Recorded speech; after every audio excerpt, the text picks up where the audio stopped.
The Ben Heck Show is brought to you by Element 14, the electronic design community where you can connect and collaborate with top engineers from around the world. Join now at element14.com. Hello and welcome back to the Ben Heck Show. So Ben, we've been working on this laser harp, and it was making me think of when you guys went to Germany for the Music Tech Fest. And you were saying that you were sad that you were never able to compete. So this kind of makes up for it a little bit. It's the kind of project you would have made there. Yeah, it's kind of fun. I mean, I would say that we were inspired by going to that event. So in the first episode of the Intel Edison laser harp, we got the Intel Edison working with a sound font, which basically turns it into a synthesizer. Well, not even a synthesizer, a musical instrument. And then we built the top half of the harp, which has the laser emitters. In today's episode, we're going to build the bottom half of the harp, which has all the laser detectors, and I'll probably need your help with that because we have a lot of things that we have to line up, 24 emitters and 24 detectors. That's a lot of wiring. Yeah, it is going to take quite a while. And while we do all of that mechanical wiring, Felix is going to be finishing up the code and making everything work from a software standpoint. Cool, and then we can play a harp with lasers. Yeah, it'll be like performance art. Let's get started. Amazing hacks. Where are my dragons? Inspired designs. Oh, look, I knocked some hot glue loose. Regrettable acting. I want to live in a world with Star Wars again! Each week, Element 14's The Ben Heck Show brings you innovative projects using electronics, engineering, and more.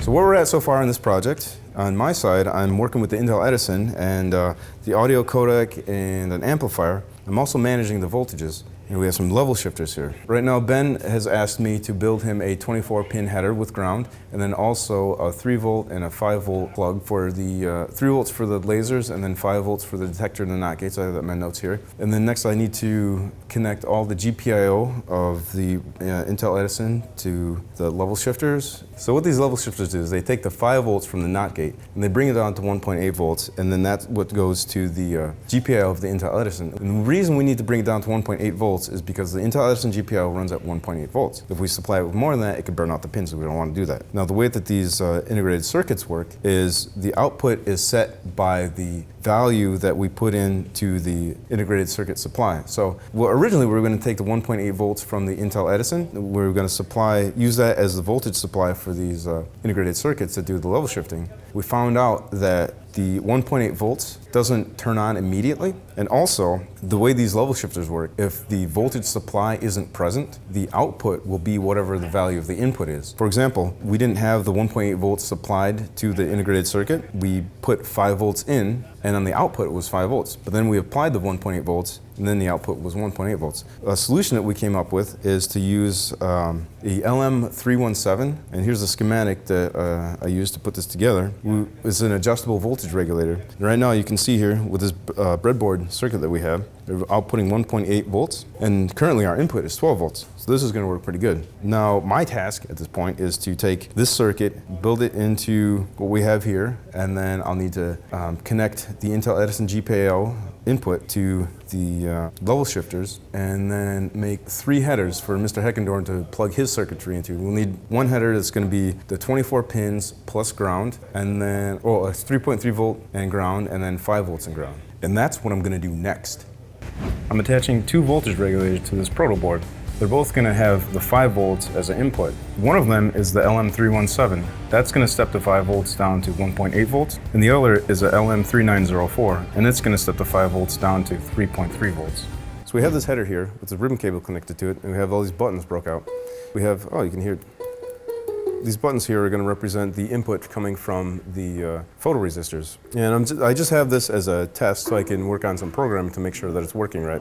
So I've noticed that this button right here isn't working. So what I'm going to do next is troubleshoot why this button isn't working. Maybe it's on my little breakout board here, or maybe it's in this header, possibly underneath. I want to make sure that all the connections are working. And after that, I'm going to go into the Intel Edison and make it so that the program running that gets the fluid synth going. I'm going to make sure that that program starts every time the Intel Edison reboots so that we won't have to SSH and manually start it every time. I'm using the laser cutter to make the pieces for the receiver assembly inside of the harp. This entire assembly can move on its own to make it easier to align everything. These spacers will keep it the right distance apart so everything matches up. The laser harp is hard to align, so I've taken that into account while making the receiver end of the harp. So this is going to hold all of the photoresistors, but it has a lot of options to it. So I made these to hold the receivers themselves, which will go like this, I believe. But these slots are a little wider than they need to be and also a little deeper. So we'll be able to move these in 2 dimensions just to make sure. I mean, these are adjustable as well. The emitters are adjustable as well, but I want the receivers to be adjustable too. And then the whole thing, this whole assembly will slide within the base of the harp to line up all of them at once. So I just want to make sure there's as many options as possible. So what I'm going to do is I'm going to glue these pieces together to make the basic frame, and then I will insert the photo receivers and start using these standoffs to make it nice and solid. Time to get started. I'm building the receiver frame before I actually put any electronics inside of it. I'm countersinking the holes so the screws will fit inside of the main harp assembly. These are the pieces we'll put inside. I'm screwing it and gluing it, as I always like to do. I have 1.5-inch aluminum spacers between it to keep everything at the right distance. Okay, so this is the receiver mount. It goes in like this. So when we have the main harp, it basically sits here. Right? Now I've got to think about the wiring for it because I want to, make it doable.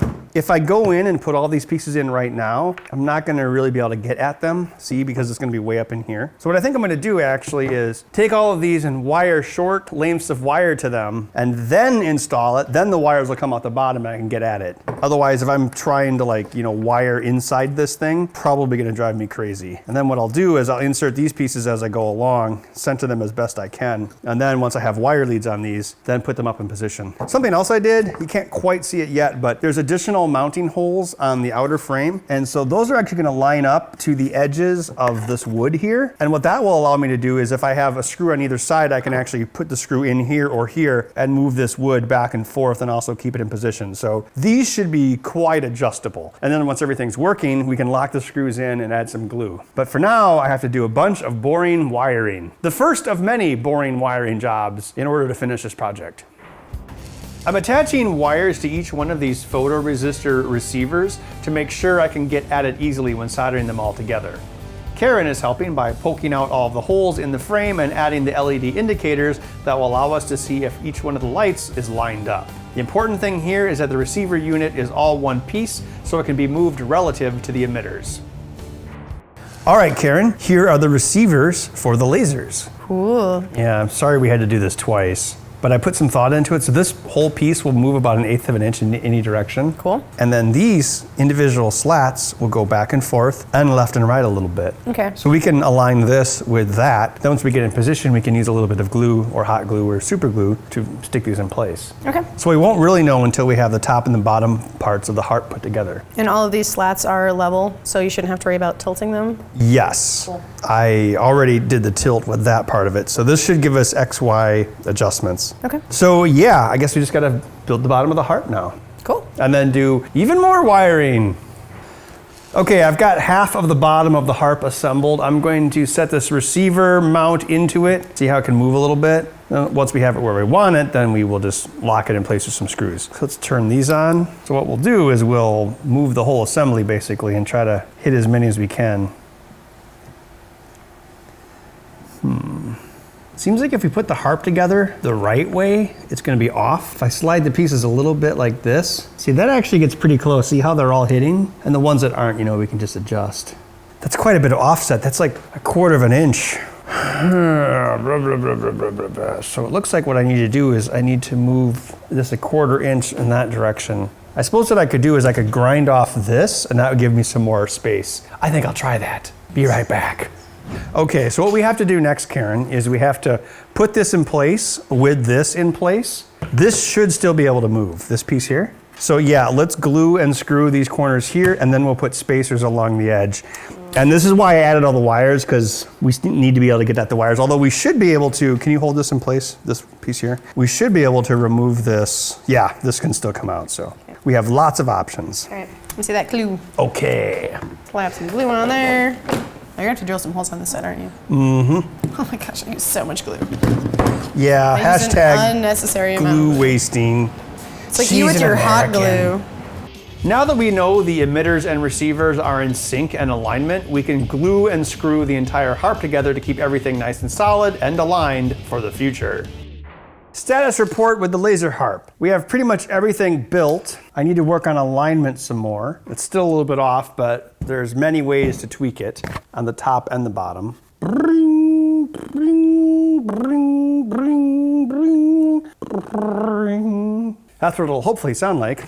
So what I think I'll do is I'll wire up the voltage dividers on the light sensors on the cartridge and then put it into this harp. That way we have everything as separated as possible. Now it's time for more boring soldering.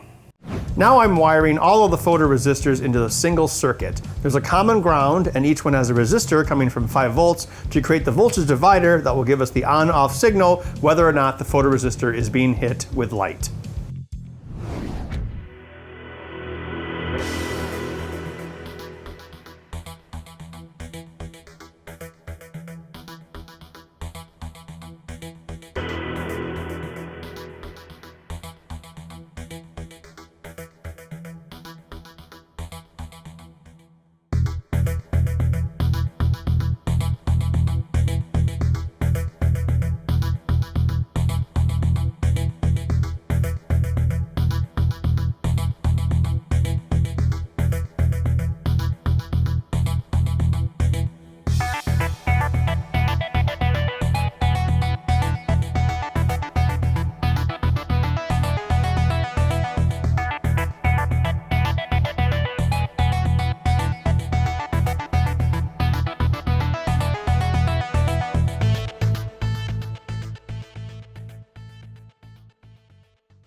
So we decided it was a good idea to have indicator lights so that we know when the lasers are actually shining on the photoresistors. So I am taking red LEDs and placing them in the frame and connecting all of the negative leads together so that we can wire it up.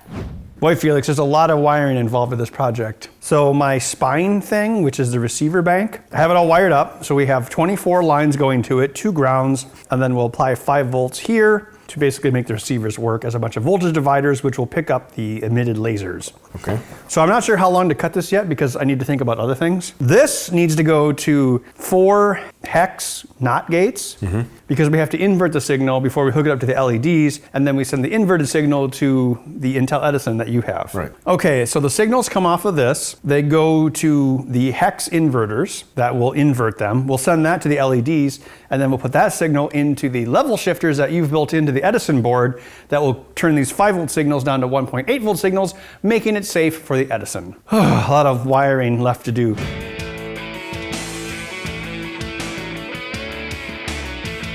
Have attached all of the outputs from the photoresistors to these 4 hex inverters, which gives us 24 total outputs. It's one of the reasons I didn't want to have another C because I wanted an even 24. So now comes the really crappy part. I have to attach these outputs to both the LEDs on the harp and then duplicate them into another ribbon cable, which will plug into Felix's Intel Edison board. So yeah, I mean, the thing that makes it that kind of tricky is, you know, if I solder 2 wires to the outputs of these inverters, sometimes that kind of sucks because when you solder one wire, the other one comes loose. So I've got to figure out the best way to do that. I could possibly solder to the top half of the pins, although maybe if I twist the wires together and pre-tin them and then solder onto the outputs, I can make it work. But it'll be kind of tricky because basically you're going to have this many connections coming out and also this many connections going to the LED. So that's what, 48 more wires I have to attach?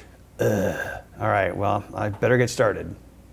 The photoresistors are being hooked up to 4 quad NOT gates. The outputs of these NOT gates will be attached to the LED indicators for alignment purposes, and also they will go to the voltage converters, which eventually end up at the Intel Edison itself. Okay, so Felix and I have been working at this project from both ends, kind of like burning a candle at both ends. Yeah. Right. We need to attach this ribbon cable to this header here, correct? Yes. So let's see, 0, 1, 2, 3, 4, 5, 6, 7, 8, 9, 10, 23, ground. Yep, and then there's should be 2 pins that aren't anything, or 4 pins that aren't anything. I'm sorry, this wire here would be 0, correct? Yes. So on my side, I have the voltage dividers with the photoresistors. They give us a signal. That goes into 4 NOT gates. The NOT gates are duplicated to the LEDs, which will be attached with these wires. And that is also duplicated to this ribbon cable, which will go to this header, which will then plug into Felix's board, then allegedly giving us a working harp. All right, well, I guess I'll finish wiring this up. Then I'll wire this to the harp so we can see the LEDs, so we can test it to make sure the LEDs turn on, and then we can attach it to the Intel Edison and see if we get signals. Cool, man. All right. Karen, I need your help adjusting some lasers. I get to make things precise. That's right. Won't you Sweet. switch on that power supply? Okay. So this whole cartridge here moves. See Okay. how it's a separate piece from the main Yes. harp? And then each one of these receivers moves as well. You can go up and down and kind of forward and back. Okay. So what I'd like you to work on is get these all in the right position so the lasers are shooting right down Okay. the opening. You can also tilt these up and down. See how they can go up and down a little bit? Ah, okay. And then some of them I've shimmed with paper. See that on the Yeah. inside? You can move them up and down, and then if you need to change their alignment, you can shim them. Okay. And so what I'd like you to work on is try to get them as aligned as possible while I wire up the LEDs. You got it, dude. Teamwork. You got it, dude. Karen, let's check alignments, okay? Okay. I'm going to put the multimeter right at the junction of the resistor and we'll see if it changes. Can you block the first one? All right, up, down. Cool, let's do the next one. Okay, ready? Up, down, up, down. That's good. So these are analog, so the voltage might vary depending on how direct the laser is. But they all get above 4 volts, which is good. Next one, please. Okay, Karen, it looks like everything's aligned. Now I just need to check over the NOT gates. And if that checks out, the LED should light up, which they aren't at the moment, which is a mystery we have to solve. But at least we know that all of the lasers are aimed proper. You know why they don't light up? Their ground isn't connected. I didn't wire it to anything. I just wired them together. Oh, I know. I forgot to do it. I'm blaming myself. I don't automatically always blame you for things. Only like sure? 49% of the time. It's time to put together all the parts that we worked on. The Intel Edison goes into this enormous board that Felix prepped. Oh, wow. This has all of the level shifters on it that we tested earlier, as well as the audio drivers. We have a battery pack for the Edison. The reason we have this as a separate battery pack, so we can keep the Edison booted up while we change other things. I'm gonna plug in the laser harp here. Karen and I tested all the logic so that we know it works. Power up the main unit, give 5 volts to our driver board here, attach 3.3 volts to the laser emitters, plug in our speakers, and we should be ready to give this a test. All right, we've assembled the laser harp, plugged everything in. Now it's time to see if it works. What do you think, Karen? Are you excited? Yes. Yeah. All right, who's gonna break the first beam? Ready, ready?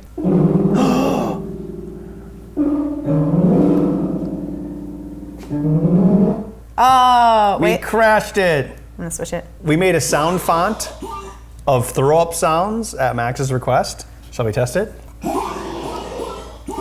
Here's Chickmunks throwing up. Oh my gosh, I drank too much last Okay. night. So I think you have to leave something interrupting the beam for it to continue making the sound, because otherwise it just goes, it gets interrupted. So, all right, I'm gonna try to do it with my hand, or with my arm. It sort of worked. All right, hold on. I think what happens is if something is not tripped, it turns the note off. It's just like a key. So it's like a key on a keyboard. It's like you have to hold the key down. Right. And it's different for, each instrument. You actually like the throw up thing better than the actual music? I just like it because I feel like I can make like sci-fi ship noises, Okay. It's like a ship taking off, or like a laser beams. It's a laser harp that sounds more like laser beams. And now, for one night only.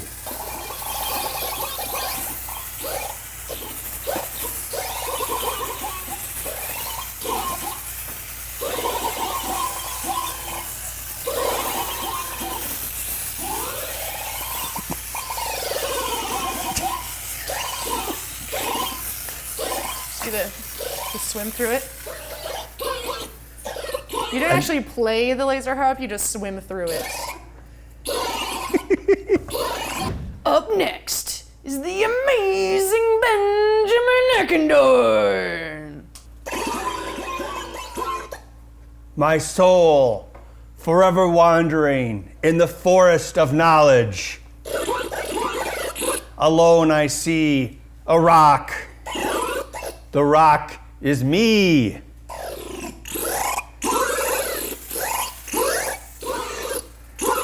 For I never knew the depth of the forest, into the allegory of the cave, the belly of the beast, sans I.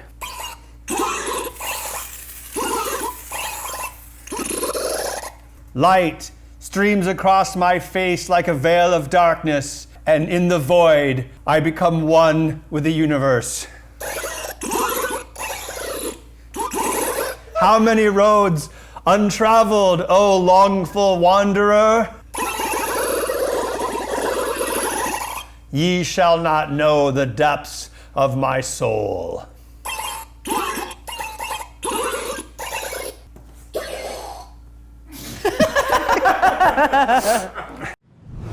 Well, that's all the time we have for today. Karen, the laser harp was a great success. It was. Everything worked. Yeah, I was a little concerned, like you and I spent a lot of time wiring and building, and Felix spent a lot of time programming, and then when we plugged everything together, it worked. Everything. Every laser worked, every photoresistor worked, all of the LEDs worked. Yeah, and it has 2 octaves, and you can actually play music on it. And we've got our piano setting and our throw-up sound setting. It's good. Yeah, Max, the camera person, wanted a throw-up harp, so we obliged him. Have you ever made an electronic music instrument? Let us know about it on the Element 14 community on element14.com/TBHS. You can also go there to read about other upcoming episodes, builds, and special events. We'll see you next time.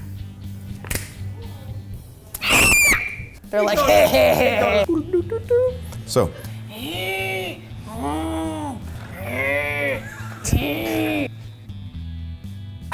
That was more of my life. The Ben Heck Show is brought to you by Element 14, the electronic design community where you can connect and collaborate with top engineers from around the world. Join now at element14.com.